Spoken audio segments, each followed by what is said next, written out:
지금 우리는 고난 주간을 보내고 있습니다. 고난 주간을 고난 주간은 예수님께서 이 땅에 오셔서 33년을 사셨죠.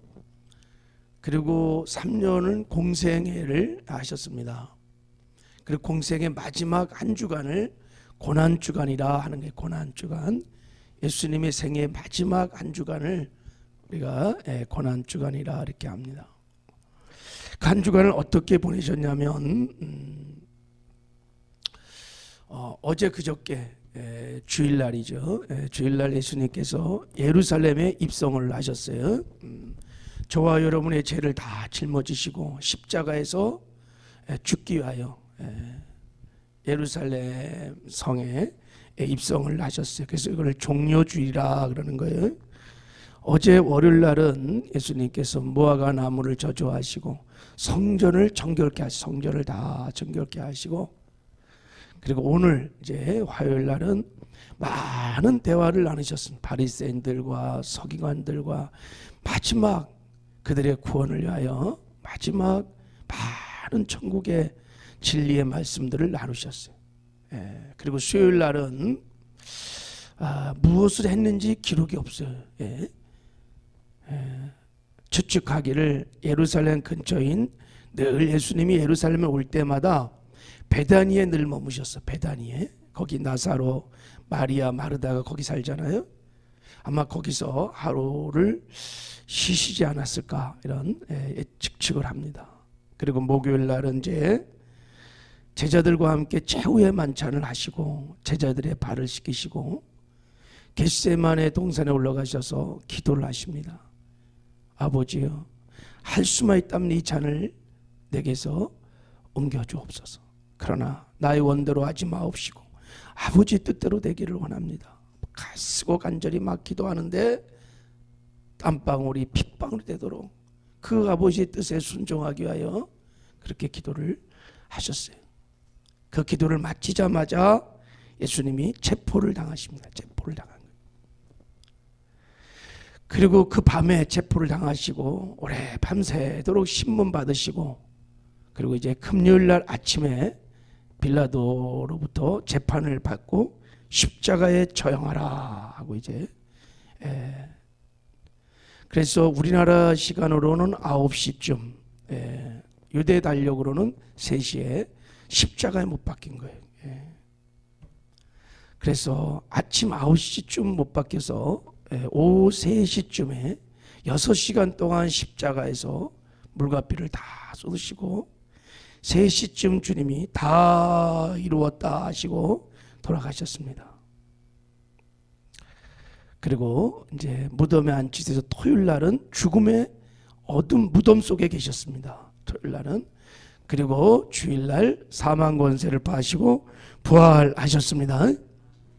이게 주님이 마지막 이 땅에서 보낸 한 주간의 생애입니다. 우리가 이 고난 주간을 절기로 지키는 것, 이 주님의 죽음과 이 고난 당함을 기념하는 것인데, 우리가 이렇게 고난 주간을 지키는 이유가 두 가지가 있다고 생각이 들어요. 하나는 예수님께서 이렇게 고난 당하시고 죽으신 그 의미를 우리가 깨닫고, 주님의 그 고난과 죽음을 통해서 이루어 주신 그 하나님의 은혜, 그 복음, 그것을 깨닫고 우리가 그 은혜를 생각하며 하나님께 감사하고 기뻐하며 그 은혜의 영광을 찬미하고 예배하는데 고난 주간을 보내는 목적이 있습니다. 그러니까 이번 고난 주간에 여러분들이 이 십자가의 고난과 죽음을 통해서 주께서 성취해 주신 은혜를 깊이 깨닫는 은혜가 있기를 바랍니다. 그래서 그 하나님께 감사하고 우리의 예배가 회복되는 은혜가 있기를 바랍니다. 이 십자가의 복음의 의미를 깨달아야 예배자가 될 수 있습니다. 진정한 예배자의 삶을 살 수 있습니다. 그리고 주님께서 이제 걸어가셨던 십자가 길, 이걸 그리스도의 남은 고난이라고 하는 거예요. 이 고난에 기꺼이 참여하고 동참하는 은혜가 있기를 바랍니다. 그리스도의 남은 고난이라는 것은 교회를 위해서, 복음과 교회를 위해서 헌신하는 삶을 말하는 것입니다. 복음을 전해서 죽어가는 영혼을 살리고 키우고 세워 하나님 나라를 확장하고 이 땅에 교회를 세워가는 것, 이것이 그리스도의 남은 고난에 참여하는 거예요. 이것이 십자가 길을, 고난의 길을 걸어가는 것입니다. 그래서 이 고난 주간을 보내면서 다시 한번 우리가 십자가 길을 걷고자 하는 삶의 결단들이 있기를 주님의 이름으로 축복합니다. 예수님께서 왜 이 고난과 죽음을 당하셨을까? 무슨 이유로 그렇게 그토록 그 엄청난 고난과 그런 죽음을 당하셨을까? 여러분이 그렇게 질문을 하면서 요 한 주간, 고난 주간을 한번 깊이 묵상해 보시기 바랍니다. 많은 사람들이 이 주님의 고난과 죽음의 의미를 알 것 같으면서도 잘 몰라요. 굉장히 비상적으로, 머리로, 지식적으로, 교리적으로 알지, 이것을 정말 여러분 그 주님의 고난과 죽음의 깊이가, 그것을 통해서 우리에게 베풀어 주신 은혜가 얼마나 큰지 모릅니다. 그것을 실제로 체험하고 누리고, 그리고 그래서 그리스도의 고난에, 남은 고난에 참여하는 사람들이 그렇게 많지 않다는 거예요. 제가 전에 그 성찬, 그러니까 주님의 죽음을 기념하는 성찬을 이렇게 하나님이 저에게 보여주는 환상을 전 옛날에 본 적이 있습니다. 그 80년대 군사 독재 체제를 대항해서 많은 민주 열사들이 죽어갔습니다. 그 박종철 그 서울대 고문 사건들, 이한열 연대 그 체류탄으로 죽은 민주 열사들, 제가 환상이 쫙 펼쳤는데, 그러니까 이게 그 민주 열사들의 죽음을 기념하는 기념제였어요. 기념. 제가 이렇게 딱 보니까 막 얼마나 사람들이 막 모였는지 몰라요. 막 모여갖고 그 민주 열사들을 향해서 막 울고 막 통회하고 막 그러는 거예요. 그걸 막 기념을 하는 거예요. 그러면서 막 그들이 걸어갔던, 그 민주화를 위해서 걸어갔던 그 고난의 길을 막 걷겠다고 막 헌신하고 막 그런 장면이 제게 쫙 펼쳐졌어요. 그런데 그 옆에 예수님의 고난과 죽음을 기념하는 거기 장소에는 소수의 사람이 모여 있는데 전혀 감사도 없고 기쁨도 없고 뭐 이런 그 주님의 십자가 길을 걷고자 하는 결의에 찬 무슨 결단도 없고 다 죽어 있는 것 같은 기분이, 환상이 이렇게 보여주는데, 그때 제가 깨닫게 되었어요. 내가 정말 주님이 왜 십자가에 이렇게 고난당하시고 돌아가셨는지 그 깊은 복음의 의미를 잘 모르는구나. 한 나라의 민주화를 위해서 죽어간 민주 열사의 죽음을 기념하기 위해서 저 많은 사람들이 막 울며 막 감격하며 그 길을 걸어가겠다고 막 그러는데, 정작 인류의 모든 죄를 다 담당, 나의 죄를 담당하고 나를 의롭게 하시고 나에게 천국의 길을 열어주시고 생명의 길을 열어주신 그 주님의 그 고난당하심과 죽음을 기념하는 이 성찬식에 너무 감격이 없고 기쁨도 없고 전혀 모르는 제 자신을 하나님이 이렇게 환상을 통해서 비춰주시면서, 여기에 하나님 아버지의 아픔이 있다는 것을 알게 되었습니다.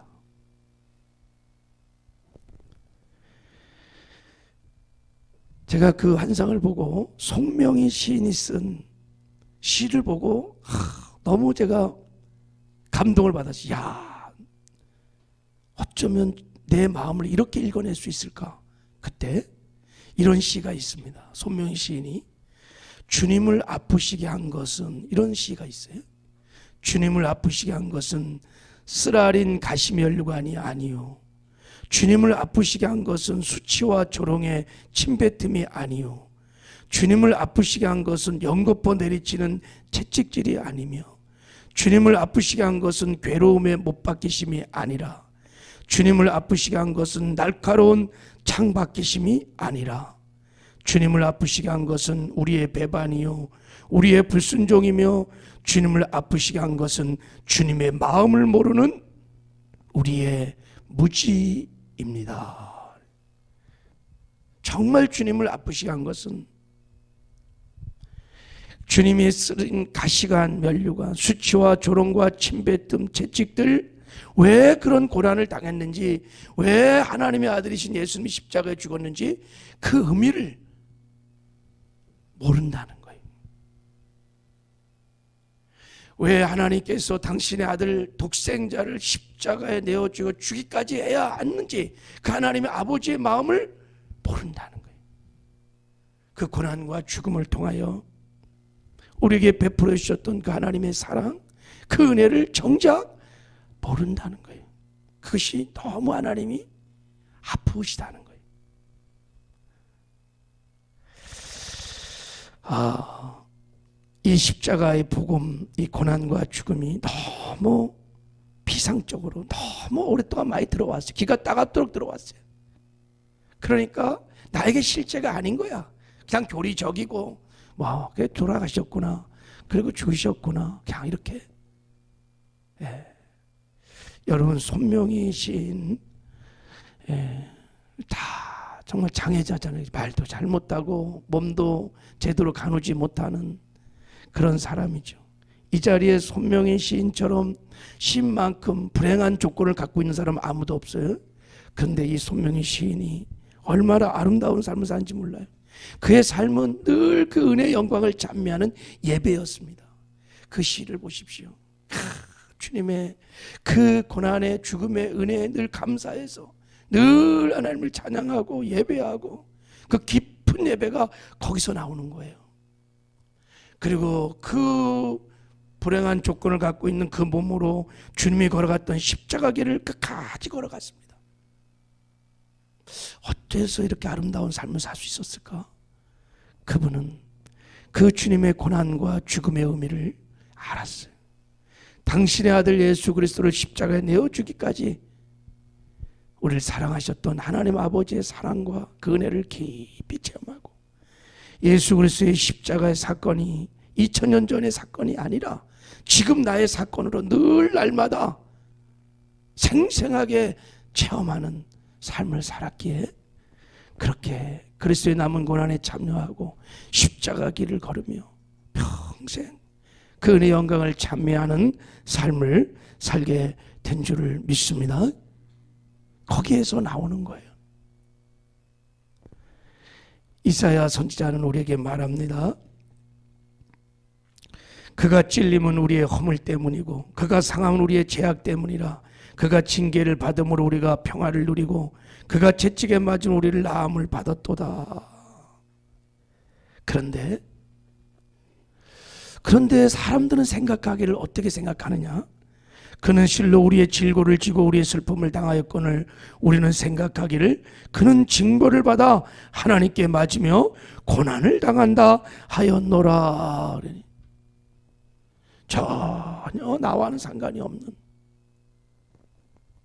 그 십자가의 고난과 죽음이 나와는 의미가 없는 것처럼 그렇게 생각한다는 거예요. 여기에 하나님 아버지의 아픔이 있는 것입니다. 바라기는 이번에 고난 주간을 통해서 여러분, 이 십자가의 고난, 이 죽음의 의미가, 그리고 이것이 나의 사건이라는 것이 깊이 깨달아지고 믿어지는 은혜가 있기를 주님의 이름으로 축복합니다.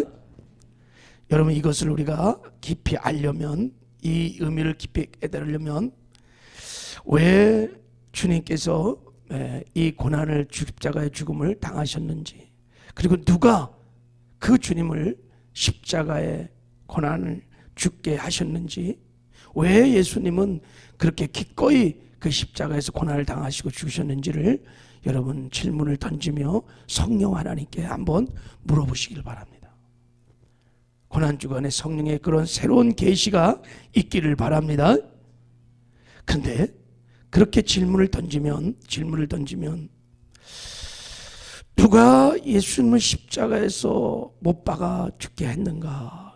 우리는 흔히 고백하는 대로 본디오 빌라도에게 고난을 받으사 십자가에 못 박혀 죽으시고 이렇게 고백하는데, 근데 성경은 그렇게 말하지 않는다는 거예요.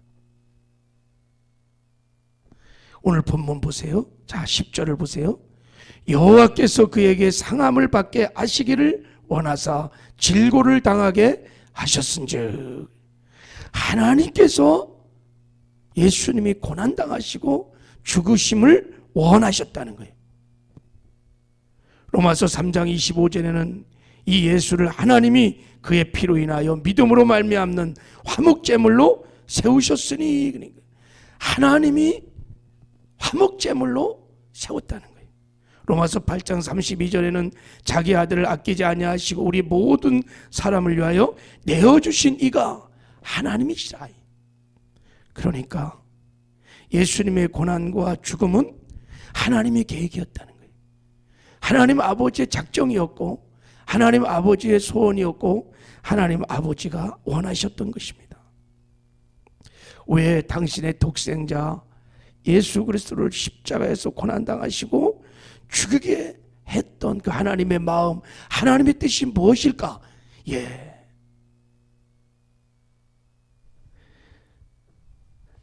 이것을 깨닫는 순간 그 십자가에 여러분, 그 고난 죽음은 나의 고난 나의 죽음이 되는 그 은혜를 깊이 깨닫게 될 줄을 믿습니다.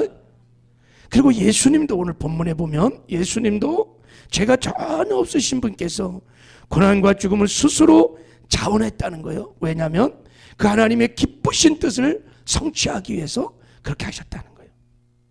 그래서 예수님 말씀하셨어요. 내가 죽을 권세도 있고 살 권세도 있고 나는 스스로 십자가에 죽는다고 고백을 했어요. 예수님께서 어느 정도 이 하나님의 뜻을 순종했을까?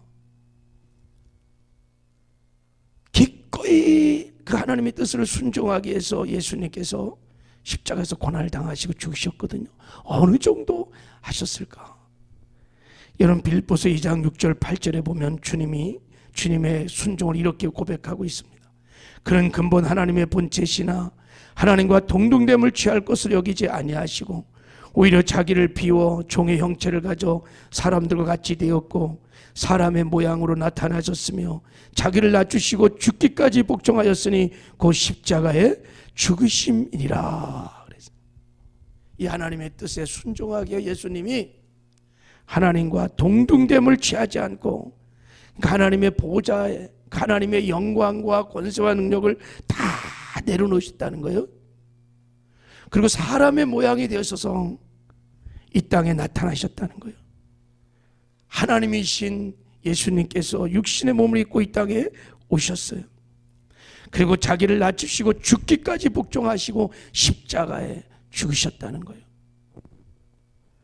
겟세마네 동산에서 땀방울이 핏방울이 되도록 기도하시고 피를 쏟으셨습니다. 체포당하시고 신문을 당하시며 조롱과 멸시를 당하시고 침뱉음을 당하셨습니다. 죄인도 아니신 예수님이 붉은 홍포 죄인의 옷을 다 입고 가시에게 면류관을 쓰시고 피를 쏟아 주셨습니다. 그리고요, 로마 병사들이 예수님의 막다기를 때리고 침뱉음을 당하고 멸시와 천대를 당하셨습니다. 그리고 예수님께서 그 무거운 십자가를 지고 골고다 산상을 오르셨습니다. 넘어지며 쓰러지며 오르시고, 그리고 양손과 양발에 대못을 받으시고 십자가에 달리셨습니다. 여러분, 십자가는 빨리 죽이려고 하는 처형법이 아닙니다. 천천히 피를 다 쏟아서 천천히 죽이는 아주 잔인한 처형법입니다. 그래서 예수님이 6시간 동안에 물과 피를 다 쏟으시고 죽이셨습니다. 그리고 엘리 엘리 라마 사막다니, 아버지 아버지 어째 나를 보내시니까, 하나님과의 사랑의 관계가 단절되는 엄청난 고통을 당하시고 마지막에 다 이뤘다 하시면서 이 뜻에는 내가 아버지의 뜻을 다 이뤘다는 것입니다. 그토록 물 한 방울 피 한 방울 빼당기지 아니하시고 다 쏟으시고 죽기까지 하시면서 그 순종하셨던 아버지의 뜻, 그것이 무엇일까요? 이렇게까지 십자가에 죽기까지 하면서 이루고 싶었던, 순종하셨던 그 하나님 아버지의 뜻이 무엇일까? 하나님께서 당신의 아들을 그렇게 고난당하게 하시고 십자가에 죽기까지 하시면서 우리에게 베풀어 주고 싶었던 은혜가 무엇이었을까? 그 하나님의 마음이 무엇이었을까? 이번 고난주간에 여러분 이것을 깊이 깨닫는 은혜가 저와 여러분 가운데 있기를 주님의 이름으로 축복합니다. 그래서 늘 평생에 손명희 시인처럼 그 은혜의 영광을 늘 찬미하는 예배자가 되기를 바라고, 그리스도의 남은 고난에 주께서 걸어간 십자가 길을 끝까지 걸어가는 저와 여러분 되기를 주님의 이름으로 축복합니다. 할렐루야. 제가 이 주님의 이 하나님 아버지의 뜻을, 고난당하심과 죽음의 그 의미를, 베풀으신 은혜를 잘 말해주고 있는 찬송이 아까 우리 전사 성가대 부른 찬송에 그 주님의 마음이, 주님의 뜻이, 베풀으신 은혜가 잘 나와 있어요. 그래서 이 찬송을 한 장 좀 부르고 기도하고 싶은 마음이 있었는데 오늘 다 부르셨네. 여러분 이번 고난주간 동안에 이 찬송을 좀 많이 부르시기를 바랍니다. 그래서 이 십자가 은혜를 깊이 체험하는 저와 여러분 되기를 주님의 이름으로 축복합니다. 하나님 아버지 감사합니다.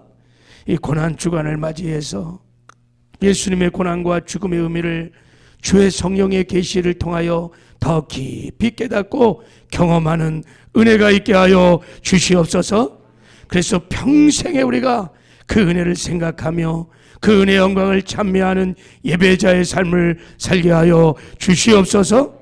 그리고 아버지 그리스도의 남은 고난에 우리가 기꺼이 우리의 대가를 지불하고 권리를 포기하고 희생을 치르며 그 주님이 걸어갔던 십자가 길을 걸어가는 은혜들이 있게 하여 주시옵소서. 함께 하시는 것 감사하고 예수님의 이름으로 축복하며 기도했습니다.